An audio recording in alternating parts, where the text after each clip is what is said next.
दुनिया के बाकी हिस्सों में जब इंसान अपने वजूद के लिए लड़ रहा था, तब भारत में एक महान संस्कृति का निर्माण हो रहा था, जहां हर धर्म के लोग एक परिवार की तरह रहते थे। पर इस मंदिर को मुगलों की नजर लग गई। समय आ गया था। साक्षात माता भवानी और भगवान शिव के अंश छत्रपति शिवाजी महाराज ने जन्म लिया। उनकी लड़ाई किसी धर्म या भाषा के खिलाफ नहीं थी। उनका संघर्ष क्रूरता और उद्दंडता के विरुद्ध था। उनकी बढ़ती हुई शक्ति से भयभीत होकर औरंग ने उन्हें आगरा मिलने बुलाया, जहां उसने एक महाछल रच रखा था।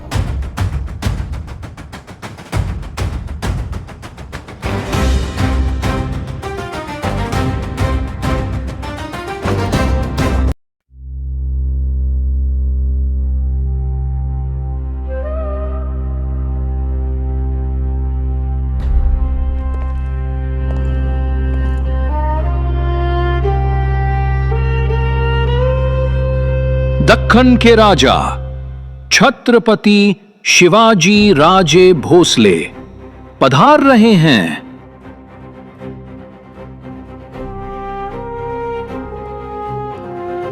मुगल सल्तनत के बादशाह को शिवाजी का अभिवादन।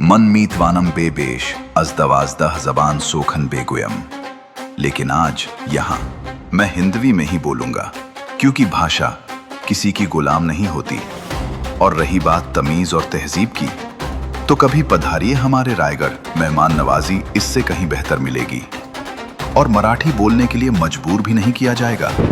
खामोश, तुम्हारी जगह यहाँ नहीं है। जाओ, जसवंत सिंह के पीछे तीसरी कतार में खड़े हो जाओ। क्या हम उनके पीछे खड़े होंगे, जिनकी पीठ हमने मैदान जंग में कई बार देखी है? हमें यह अपमान मंजूर नहीं। इसे रोक लो। मुगल दरबार से कोई अपनी मर्जी से नहीं जाता शिवा।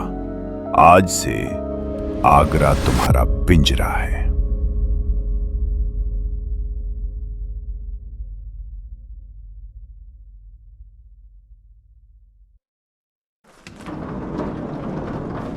ये क्या गुस्ताखी है? द्वार क्यों बंद किए जा रहे हैं? शायद आप भूल रहे हैं, हमने आज ही दक्कन के लिए प्रस्थान करने का निश्चय किया है।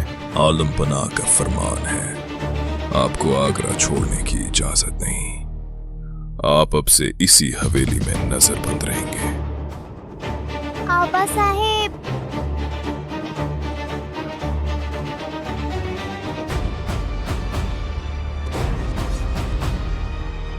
शेर को पिंजरे में बंद करने से वो कुत्ता नहीं बन जाता, उसकी भूख और बढ़ जाती है।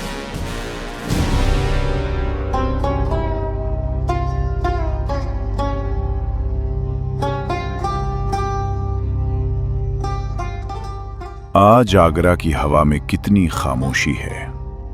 दक्कन का वो तूफान आखिरकार हमारे कैद में आ ही गया। गुस्ताखी माफ जहांपाना, पर जश्न मनाने की जल्दी ना करें।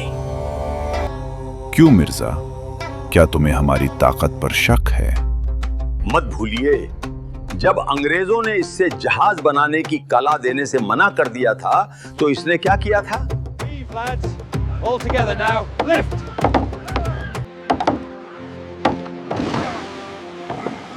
आपको हमारे लोगों को जहाज बनाना सिखाना होगा। नहीं सर, हम आपके लिए जहाज बना सकते हैं, पर आपके लोगों को जहाज बनाने की ट्रेनिंग नहीं दे सकते। यह हमारे व्यापार के नियमों के खिलाफ है और हम अपने व्यापार से बेईमानी नहीं कर सकते। वाह, क्या बात है! चोर हमें ईमानदारी का पाठ पढ़ा रहा है। कोई बात नहीं, आप जहाज बनाइए, इसके बदले में हम आपको ढेर सारा धन देंगे। अजय, आपने इन्हें ऐसे क्यों जाने दिया? कितनी आसानी से कहकर चला गया, हम जहाज बनाना नहीं सिखा सकते।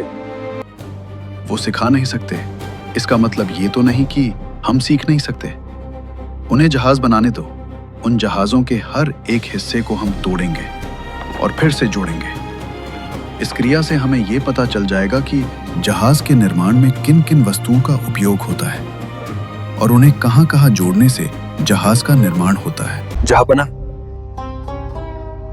शिवाजी की तबीयत कुछ नासाज है। उनकी ये गुजारिश है कि आपकी इजाजत से वो लोगों में फल और मिठाई बांटना चाहते हैं ताकि दुआ बनी रहे। तुम किस खतरे की बात कर रहे थे मिर्जा? मुझे तो अब मराठा साम्राज्य खतरे में लग रहा है। अगले ही दिन से बांस की बड़ी बड़ी टोकरियों में फूल और मिठाइयां बाहर भेजी जाने लगी। शुरुआत में मुगल सैनिक हर टोकरी की सख्ती और बारीकी से जांच करते, लेकिन दिन गुजरते गए और उनके साथ ही ढलता गया पहरे का वो जुनून। अब मुगल सैनिक भी रोज की इस कवायद से ऊब चुके थे। उनकी आंखों से सतर्कता गायब होने लगी और फिर बिना किसी जांच के उन टोकरियों को पहरे से आगे जाने का रास्ता दे दिया गया। तभी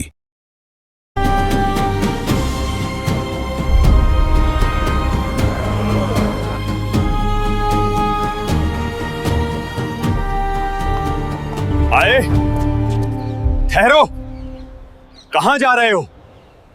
टोकरी की जांच कराओ। अरे छोड़ना यार, रोज का यही नाटक है।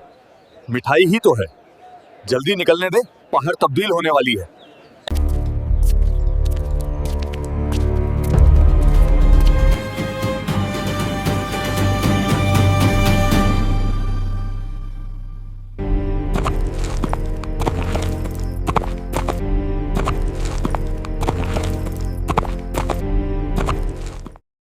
पिंजरा चाहे कितना भी मजबूत हो, शेर को ज्यादा देर रोक नहीं सकता।